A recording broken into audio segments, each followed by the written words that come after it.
Makaba kanilma kanapura kulkulu waka tokko amin jaalatamtoonni maatiiwwan waaqayyoo nagaa waaqayyoo akkam jirtu akkam turtanii amin waaqayyoo waaqni keenya inni haala hundumaa keessatti yeroo hundumaa haalota mijeessee mana isaatti walitti nu qabee sagalee isaa isa qulqulluu jireenya keenyaaf ta'u akka dhageenyu maqaa isaa akka faarfannu nu fayyame maqaan isaa kan ulfaate nuuf haa ta'u.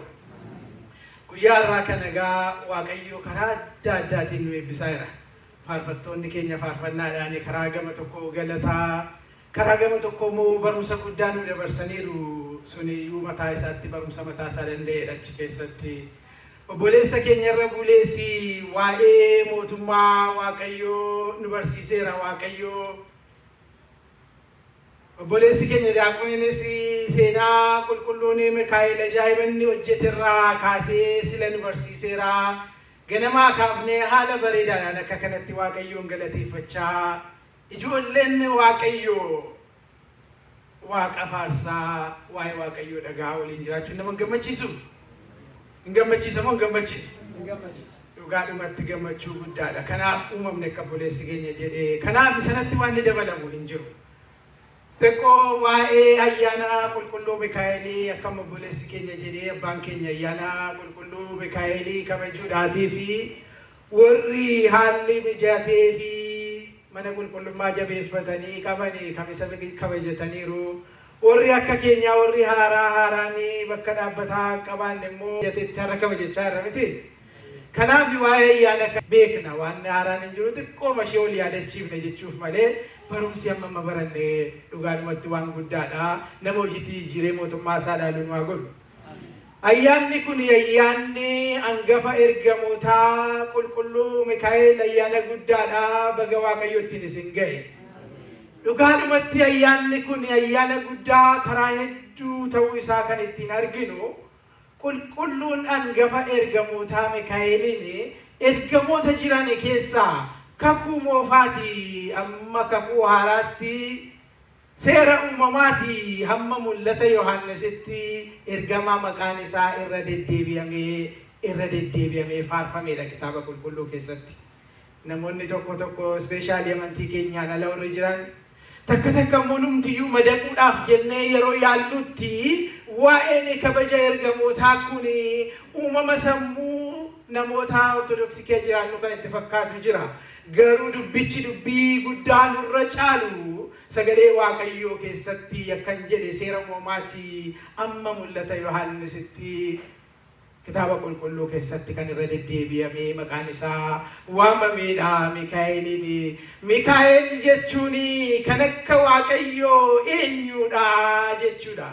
Eenyudha ganaa gaaffii nama gaafachuu otoo hin ta'in kan akka waaqayyoo hin jiru jechuu jala muree yommuu ibsuudha maqaan isaa Mikaa'el jedhamee kan moggaafame. Iyye kan akka waaqayyoo hin jiru. Waaqni akkanaa dinqisiisaan yeroodhaatiin haalaatiin bakkaatiin hin daangeffamne iddoo hundumaa kan jiru waan barbaade yeroo barbaadetti gochuu kan danda'u ergamoota qaba. Isin dinquu dubbiin kun ajaa'iba. Iddoo hundaa jira. Achi ga'uu hin danda'u ilma kooti immoo cinaa dhaqee hin intala kooti immoo gamaan bayyeenna. Maaliif iddoo hundaan jirru maqaa ta'eef hundi koo kanan dandeessu waan kanan godhadha yookaan immoo hunda ishees qabeenya ishees qaba yeroo isaan hin qabooti immoo sana naa godhenna. Waaqayyoof kun hundumtuu guutuudha. Lafa inni hin jirre hin jiru waan inni hin dandeenye hin jiru garuu ergamoota qaba. Ergamoota jechuun maal jechuudha? Kan ergamanii dhaqanii waan inni jedhe raawwatan miti. Ergamaa yoo qabaattan dhaqee waa isinii raawwata. Yookaan dhaqee isinii fida. Yookaan isiniif nama sana gidduu deddeebi'a. Ergamoonnis waanuma akkanaaf uumaman.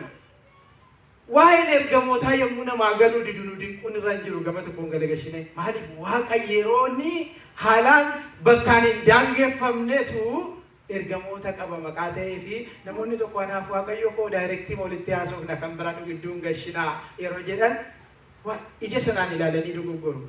Garuu waaqayyo kanatu ergamoota kana uumee ismatu isaaniitti gargaaramee ismatu isaanii nu gargaaree ismatu isaan nu gidduu akka deddeebi'an eeyyame maqaa ta'eef ayyaana ergamootaa yommuu kabajnu itti qaana'u shakkuu hin qabnu baga ayyaana qulqulluu Mikaa'eliin isin ga'e. Kanaaf itti gammanna.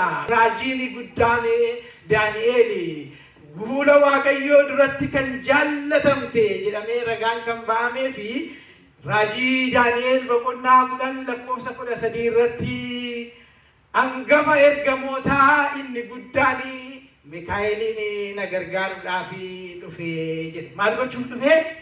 Na gargaaruudhaaf dhufe. Raajii Waaqayyoo isa guddaadha inni kana haasa'u. Mikaa'eliin nu gargaaruuf gara qe'ee keenyaa haa dhufu warras. Gara mana kiristaanaa keenyaa, gara amantaa keenyaas dhufee nu haa gargaaru.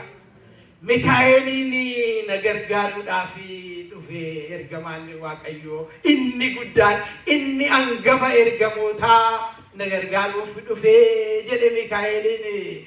Kanaaf dubbiin Mikaa'elii kun dubbii dinqisiisaadha. Waa'ee ofiisaa duwwaa miti. Daani'eel raajichi kun Mikaa'eliin baay'ee jaallata. Raajii Daani'eel boqonnaa 12:1 irratti immoo yeroo isa hamaa, yeroo isa sodaachisaa, yeroo isa cimaa sana keessatti saba kee inni eegu hangafti ergamootaa Mikaa'eliin hin ka'aa jedha. Yeroo hamaa sana keessa inni saba kee eegu Mikaa'eliin hin ka'a. Ijoollee Waaqayyoo, saba Waaqayyoo Mikaa'eliin nu eega jechuudha. Sagalee Waaqayyootu jedhee dubbii nuti filannee jenne miti. Kakuu haaraa keessatti Yihuudaa boqonnaa 1 qabdi. Lakkoofsa 9 irratti yoo ilaalle hangafti ergamootaa Mikaa'eliin waa'ee reeffa Musee fi Saaxinaa'eel wajjin walitti falmee jedha. Warra jiraatu haasofna Mikaa'eliin lubbuu keenya adda baatee reeffa keenyaaf iyyuu hin falma. Isin ajaa'ibu! Reeffa Musee isa geggeessaa Israa'elii fi Saaxinaa'eel wajjin falmii guddaa lola godhanii. Eenyutu? Mikaa'elii fi Seexanatu reeffa Musee irratti wal lolee jedha. Kanaaf nuti jiraatootti yaaddoofna, ergamoota jettu yaaddoofna, reeffa keenya irratti iyyuu kan falmii godhudha. Mikaa'eliin jiruuf jireenya keenya hundumaa irratti nu haa eegu. Kanaaf waa'ee ergamaa Mikaa'elii kana waa baay'ee kana fakkaatanii kaafnee haasa'uu dandeenya. Mee mul'ata Yohaannis keessaa tokkotti isinii dabala. Mul'ata Yohaannis isa dhumaa Macaafa qulqulluu kana yoo bantan gara dhumaatti deemtanii argattan irraa boqonnaa 12:7-10 yoo dubbiftanii samii irratti lolli guddaan ta'e, waaqa irratti hafuurotatu wal loluutti ka'e. Mikaa'el hangafa ergamootaa fi ergamoonni isaa isa jala jiranii Saaxinaa'eel fi loltoota isaa wajjin lola wal irratti kaasan. Eessarratti? Waaqa irratti. Mikaa'eliin kun dubbiin isaa cimaadha. Gama keenyaan ta'uun isaa nu gammachiisu qaba. Gama Mikaa'eliin jiraachuutti goonuu qabna malee yaadda'uu hin qabnu. Maaliif Saaxinaa'eel fi ergamoonni isaa lolaniiru, lola kanatti bobba'aniiru, garuu salphatanii lafatti gadi darbatamanii jedha. Galanni Waaqayyoof haa ta'u.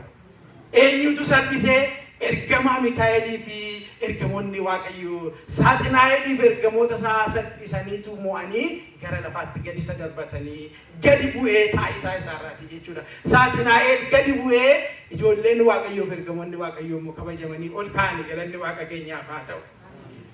Jireenyi kiristaanaa Waaqayyoof ergamoota wajjin walitti hidhataadha. Warri kun sadanuu ol qabatanii adeemu. Jecha koo yookaan dubbiin bareechee lafa kaa'aa jiru miti. Sagalee Waaqayyoo jedha. Sila obboleessi keenya caqasa kana nu kaasee ture yoo dhaggeeffattaniittu ta'ee faarsaa Daawit boqonnaa 33 yookaan 34 lakkoofsa 7 irratti ergamoonni Waaqayyoo naannoo namoota Waaqayyoon sodaatanii in buufatu. Eessa buufatu? Warra Waaqayyoon sodaatan biraa in buufatu. Isaaniinis immoo in oolchu jedha. Galanni Waaqayyoof haa ta'u. Waaqayyoon yoo sodaanna ta'e, Waaqayyoon yoo hin jaallanna ta'e, Waaqayyoon sodaachuu jechuun dubbitiin isinii galtanii sodaan Waaqayyoo sodaa jiran hundumaarraati adda. نبلسا أبيد كيسا نبوسا سيولين نجشا وقرا أبيد نتروبسا لفرا قلانا بركسيسنا لكمسيسا يني سودان نمتي واقعيو واقع كينيا واقعيو واقع كينيا قل أكما كاني ميكايلي جدو كان كيسا تقول لك ننجري أدى واقع كنا فولا دراتي أكمل إنجراد جنة كبجهون درجة كنو في جتشو واقعيو سودان جتشون كبجة إساسنا في فولا واقعيو كنا دراتي وانا إنجالن ننجت نيسو جتشو واقعيو سودان جتشون واقعيو سودان جتشون واقع كنا في غلطة چالوتو تايني غلطة سبدا يسو في جتشورا ورّا كانت يادني في جراتني إرجموني واقعيو مال غدودا نانو إساني بوفتولين جراتو جتشورا إرجموتا وجين جرات چاجر رسبا واقعيو نو إسان برا بوفتني جراتو دواوتون تين إسانو وجو مالرّا هما أمينيا دينا سيطانا mormito tadala nama akkasila boleessi keenya jedhe waa'ee baay'inaan irratti kaasee kan lubbuu keessan balleessu jireenya keessan diigu gaa'ila keessan fashaleessu biizinesii keessan karaa tambisuu kaayyoo keessan salphisu boodatti isin harkisu hundumaa salphisuudhaaf ergamaan waaqayyoo isin bira jira nu bira jira simachuu qabna Mikaa'eeli kottuu kan salphisuuf ka'e salphisi jennee yoo waammanne ergamaan waaqayyoo kun nu deggera nu gargaara nu oolcha akka laphee waaqayyoo ni jedhamee qulqulluun Daawiti jedhetti nu bira buufate. Dubbiin kun akka jennu salphaa ta'uu dhiisuu danda'a. Yaadattu Elsaayi raajicha jedhamu متعافى موتوتاي سلامتا بقولنا لما يودبستان راجي قدرة تقطع ترى الساي كن جدامو برتا كياس جدامو موكوا برتا نساكوني يروباي يوجدين ديمه ساتجاجي لماليا منتين سانجباني غاب تكو لولتون سوريا كن جدامني دينون نساني بيجساني لولو دفني يروم دما كايون نساني فشلا سينا سادو بيسا يرو كينيا كوسچوف كيسن سينو دمتوان نسانو بتن راجيني إرساي كوني غناوان نتاو جدو أرجيتو ورا إسرائيل اتميتو بلا جلا إسام برارتوي دبيتي كنا برانيتو راجيتش كنا كبچو بربادن نكي لما تكني چتساني أرجيت تدمني يمود فان منس غياس غنما بري ربا كاي يمو بكي باو لولتون سوريا ऐसा जिरु मने इसानी मरसनी जिरु गियाजी मानो यो वाकयो मानो मानसी को दे चाहिया अकन ने टीवी गेम बे को नला फरदाई में kako yote so da gudda da ni ga gare yura ke betu gare el sai na ke मानो दुमने रखाई nu bitani ruori sori alo tunnu marsera nu to marfam ne raje nu kuma marfam aniru yero bayi wa marfam ne ro ti sente fakate jiru wanni kimfam ne yero ni ti sente fakate jiru wanni salpan wanni nu dumati wanni sente fakate tarik kana yadani tulata el sai maliti jere warra sani wajjin jiranirra warri nu bira jiran inchalu hiyadde jede gelani wa kayo fato namdichi kuna kuma ko bakka keessani I hope baay'ee keessan akkasumatti deeyyaadha giyaasiif dubbiin kun hin galle warri nu bira jiran warri nu duukaa jiran warri uniif lolanii warra jara kanaa wajjin jira irra caalu yaaddee jennaan giyaasiif hin galle gaafa kana isa tokkicha isa danda'amu waame maal jedhe yaa Waaqayyo ija garbicha kootii ija tajaajilaa kootii kan akkati bantuuf sin kadhadha jennaan Waaqayyo ija tajaajilaa kanaa baneef maal jechuudha isa arguu hin dandeenye kan argu isa dandeessise gaafa kana bakkee kana yommuu ilaalu tulluun isaa naannoon isaa bakkeen kun farda abiddaatii fi saragallaa abiddaatiin guutamee ergamoonni Waaqayyoo isaanii marsanii arge gaafa kana beenuun lollaa kan jedhu natti fakkaata dubbiinsa maal teessa dubbiin nuti caaladaa'e gaafa kana iji isaa immoo baramuuf hin arge ergamoonni Waaqayyoo yoo Waaqayyoon hin sodaanna ta'e sodaa Waaqayyoof jennee waan hin taane dhiifnee isa ta'uu hin goona yoo ta'e akka jaalala Waaqayyootti hin jiraanna yoo ta'e ergamoonni Waaqayyoo nu marsanii jiru warri nu wajjin hin jiran haala sana liqimse namoota warra nurratti kaan jennu wantoota nutti cimaa dheennu sanarra hin caalu maqaa ta'ee fi warri nu lolanii hafuura seexana hafuura ergamoota warra hafuura ta'an immoo Waaqayyo nu kenneera eegumsi isaa irraa adda hin bahin egaa seenaa waa'ee ergamootaa waa baay'ee kaafnee haasa'uu dandeenya yerooni keenya garuu gabaabduu waan taatee fi gaggabaabsinee bira dabarraa ergamaanii Mikaa'elii kitaaba qulqulluu keessatti maal akka inni godhe kanarraa kaafneerra. Ergamoonni immoo naannoo warra akkamii akka isaan buufatanii kaafneerra. Tarii Daani'eel tokko kan biraa tokko ni dabale. Raajiin Daani'eel boqonnaa 10 lakkoofsa 10 amma 14 yoo dubbistani ergamaanii Mikaa'eliin inni isa gargaaruu dhufe kun Daani'eelidhaatiin yaa Daani'eel nama Waaqayyo duratti baay'ee jaallatamtee ati mataa kee gadi buuftee of gadi deebistee hubannaa argachuuf edda gara Waaqayyootti boo'utti kaate dubbiin kee Waaqayyo duratti dhaga'ameera jedhe. Akkasitti dhaga'ama dubbiin keenya Waaqayyo duratti ofii keenya gadi of deebisuudhaan gadi of qabuudhaan Waaqayyo keenya ol kakaasuudhaan yommuu adeemu. Kanaaf ani immoo kanan dhufeefi jedhe deebii kadhannaa keetii kanan sii fidee dhufeedhe. Deebii kadhannaa keenyaa fidanii gara jireenya keenya ergamootii haa dhufan. Qulqulluun Mikaa'el kan nuti itti yaadnee kan nuti irratti kadhannee kan nuti itti dadhabnee falli kanaa hin jiru ennee yaaddofne sana har'a deebii isaa fidee gara jireenya tokko keenyaa haa dhufu. Yeroo sana ergamaan kun yommuu inni dhufu ergamaan diinaa Mikaa'eliin akka inni sodaatu argineerra. Waaqa irratti lolli kaanaan Mikaa'el salphisee gadi isa buuse. Lafa irratti kunoon argina karaa meeqa qaanesseera. Kanaaf ergamaan kun yoo dhufe nu gargaara. Kanaaf deebii kadhannaa keetii kanaan sii fidee dhufe jedheetu Mikaa'eliin gara Daani'eel dhufe boqonnaa 12 kana irratti immoo akka arginutti jechuudha. Kanaaf nuti maatiiwwan Waaqayyoo sirriitti kan hubachuu qabnu sila akka boleessi keenya kaasee amantiin qulqulleettiin Ortodoksiin ergamoota waaqessuu gonkumaa akka hin eeyyamamne ifatti barsiifti. Nuti ergamoota waaqessuu. In fact, Waaqa Abbaa Ilma Hafuura Qulqulluu malee kan waaqessinu tokkollee hin qabna. Namni kanaan ala waaqessu Ortodoksii miti. Ortodoksiin Waaqa tokkicha, Waaqa Abbaa Ilma Hafuura Qulqulluu waaqummaan tokko kan ta'an qaamaan sadii waaqummaan tokko ta'uu isaa duwwaa kanatti amantii kana duwwaaf sagada waaqummaa sagaddii waaqessiti. Ergamootan kabajii Giftii Maariyaamiin hin kabajjiin jaallatti qulqullootan kabajii hin kabajnaa hin jaallannaa araarsummaa isaaniitti amannaa gargaarsaaf hin waammannaa Waaqni waaqessinu Waaqa isaanii Waaqa keenya duwwaa. Sirriitti kana beekuu qabna. Akkuma sila jenne immoo Waaqayyo kallattiidhaan Waaqayyo malee maaliif yoo jenne mee seenaa tokko ilaalaa. Giftii Maariyaamiin yommuu Gooftaa Yesuus Kiristoosiin deesse Waaqayyo Abbaan yaa Maariyaamii ilma koon gara keetti ergaa hin deessatti hin jedheera hin jenne. Hafuurri Qulqulluun Maariyaamii sirra buleetanii ilma deessatti hin jedheera hin jenne. Ilmi dubbata Waaqayyoo kan jedhame jecha Waaqaa jedhame dubbii Waaqaa jedhame kan beekamu Gooftaan keenya Yesuus Kiristoos Maariyaamii sirraa dhalachuuf hin jedhaneetti hin dubbanne. Ergamaa Gabri'eeliin itti erge Waaqayyo. Isin galaarti miti dubbiin kun. Waaqayyo ergamootatti gargaarama. Dhufee yommuu nama ta'e iyyuu ergamaa itti erge. Kanaaf Waaqayyoon hin eegenne akka dubbii Waaqayyoon dhagahee namni Waaqayyo ergamoota nutti erguu danda'a. Waaqumti dhufee harka isaan ol naa kaasu inni lafa ciifnee akka namne Waaqayyo Mikaa'eliin ergee lafaa nu kaasuu danda'a. Ergamaa akkamaaf kitila taankiyaa tokko ergee nu kaasuu danda'a. Isaanii waammachuu isaanii kabajuutti aanawuu hin qabnu. Mee har'a isa kabajamu sila buleessi keenya waa'ee baay'iraan nu kaaseera tokkittis hin yaadachiisee nadana irratti xumura.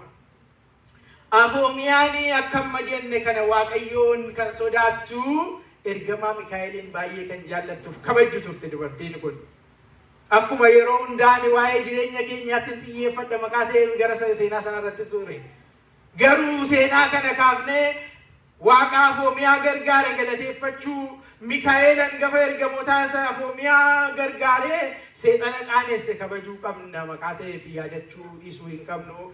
Afoomiyaan nama Waaqayyoon sodaattu nama Mikaa'elii kabajju seexanni itti hinaafee Waaqarraa adda ishee baasu Mikaa'elii ijin ishee lolchiisuuf waan baay'ee godhee yaalee hin dadhabe. Waaqayyoof galanni haa ta'u. Humna Waaqayyootiin gargaarsa Mikaa'eliin yeroo baay'ee isa moote. Gaafa kaan nama fakkaatee dhufee ishee doggorsuu barbaada. Gaafa kaan monoksee fakkaatee dhufee ishee doggorsuu barbaada. Dhumatti maal godhee seenaa isaa beektu maqaa ta'eef gabaabseen isinitti himaa. Dhumatti gaafa isheen ayyaana Mikaa'eliif qophooftu wayii gaafa Mikaa'elii sanaa ani Mikaa'elii masati jaallattu sanaadha jedheetu gara mana ishee dhufee ishee doggorsuu barbaannaan gaafa isaa argitu akka fakkii kana irratti arginu abbaan manaan ishee yommuu duuf jedhe Afoomiyaadhaa fi siilii yookaan fakkii Mikaa'elii kaasee kennee fi dhukkubsatee duuf yommuu jedhu Mikaa'eliin si haa eegu si haa gargaaru jedhee fakkii Mikaa'elii kaasee kenneef. Har'a immoo fakkii Mikaa'elii hojjeta jechuuf jedhaa kan jedhu yoona jira. Iyyaadatti gaaddidduun Phaawulos akka inni dhukkubsataa fayyise. Fakkiitu gaaddidduutu hojjeta. Hoyyaa gooftaa Yesuus Kiristoositti buutee dubartii fayyite yaadattu. Waaqayyo karaa baay'ee hojjeta. Laaqii gooftaan jala jaamaatti banee laaqiidhaan hojjeta. Waaqayyo karaa baay'ee hojjechuu danda'a. Siilimini gaaddidduun inni amma achi jiraate booda hin jirre yoo hojjete. Siilii Mikaa'elii kana kennee fi Waaqayyoon kadhadhu Mikaa'elii kabajii jedheetu du'e abbaan manaan ishee. Gaafa seexanni sun dhufu siiliin abbaan manaa koo naa kaase oo maskalii fannoo gooftaa Yesuus qaba. Atoo fannoo baattee hin jirtu meerre fannoon kennaan siilii irratti kaasu malee fannootti kan nu harkaan baannee hin deemnu jedhe. Argitu tooftaa seexanaa. Tooftaa baay'ee nuu kennaamnu biyyoon baay'ee tooftaan akkatti nuu dhuftu yaadattuni. Siilii irratti kaasu malee harkatti boqonnaa maalii irra hiramee jiraatu inni bu'u. Imbaadhu jennaan mee qabame siilii sana fida itti gaafa isheen gaditti baaftee kunoo danarra jira jettu seexanni kun inni silaa Mikaa'elii fakkaatee ergamaan dukkana uffatee salphatee aaree garuu aariidhaan qabee morma qabatee Afoomiyaa gaafa ajjeesuuf jedhee lafaan dha'u ergamaan Mikaa'el amma libsuu ijaatti dhufee fannoo gooftaa Yesuus Kiristoosin saaxinaa'elii dha'ee lafaan dha'ee Afoomiyaa ishee Waaqa jaallattu isa kabaju immoo lafaa ol kaase galanni Waaqayyoof haa ta'u. Akka kanatti ergamaan Waaqayyoo diina salphisee ijoollee Waaqayyoo kaasuu danda'a. Har'a jireenya keenya keessatti gaaffii baay'ee, wallaansoo baay'ee, jeequmsa baay'ee, waa'een keenya, waa'een ijoollee keenya, waa'een nagaa keenya, waa'een nagaa ijoollee, waa'een biyya, waa'ee waan baay'eetu nu dhiphisaa. Ergamaa Mikaa'elii fi ergamoota kan biraa Waaqayyo ergee nu baraaruu danda'a. Maqaa ta'eef ergamoota kee ergii nu gargaari jennee gara Waaqayyoo keenyaatti iyyachuun yeroo hundumaa addaan kutuu hin qabnu itti jabaachuu qabna. Kanaaf egaa seenaa kan ammas kan inni irra deddeebi'ee akkuma yeroo hundumaa isinitti himu seenaan kun seenaa Afoomiyaa ta'ee kan darbu miti. Seenaan kun seenaa Baayiraan ta'ee kan darbu miti. Maal jedhe qulqullichi Daawit isin akka dubbifne Faarsa Daawit boqonnaa 34 lakkoofsa 7 sanarratti ergamoonni Waaqayyoo naannoo warra Waaqayyoo sodaatanii maal godhu jedhe? Hin buufatu isaaniinis immoo in oolchu jedhe. Warri Waaqayyoon sodaatan Afoomiyaa fi Baayiraan duwwaa miti. Anaaf isin saba Waaqayyoo. Warra seenaa kan ofii keenyaas kan warra kaanisaas of negallu ta'uu hin qabnu. Ergamoonni Waaqayyoo yoo Waaqayyoon sodaanne naannoo keenya buufatu nus in oolchu sodaa tokko malee kana samanuu qabna. Nus in oolchu naannoo keenya sin buufatu. Kanaaf gargaarsa isaanii waamachuu qabna. Daani'eel na gargaaruudhaaf dhufe eenyu jedhee angafti ergamootaa inni guddaan Mikaa'elii na gargaaruudhaaf dhufe jedhee yeroo inni baay'ee mul'ata tokko argee sodaadhaan jilbisaa raafamee baay'ee sodaatee jiru keessatti jabaadhu ka'ii yaa Daani'eel jedhee dhufe ergamaan Waaqayyoo ol isa kaase. Akka sila argine boqonnaa 10 boqonnaa 12 raajii Daani'eel dubbifne seenaa kana bal'inaan argan. Kanaaf dubbiin Mikaa'elii dubbiin ergamootaa waan Afoomiyaa fi Baayiraan yookaanis immoo qulqulloota kan biraa nuti seenaa isaanii kitaaba qulqulluu haa ta'u kitaaba dhalatoo yookaan awwaalidoo jedhamanii Galiiliyaa ta'uu waan barbaanne irraa dubbifnu achirratti kana futuun ta'in waan kun seenaa keenya maqaa ta'eef yeroo hundumaa ergamoota Waaqayyoo kabajuu waammachuu Waaqayyoo Waaqa keenya duwwaa immoo Waaqayyotti jabaachuu qabna. Waaqayyoo ergamoota isaa ergee haala hundumaa keessatti nu haa tiksu nu haa gargaaru. Kan nu barsiifatee, kan nu jabeessee, kan walitti nu qabee, kan nu tumsee Waaqa Abbaaf Ilmaa Hafuura Qulqulluuf bara baraan galanni haa ta'u. Amiin.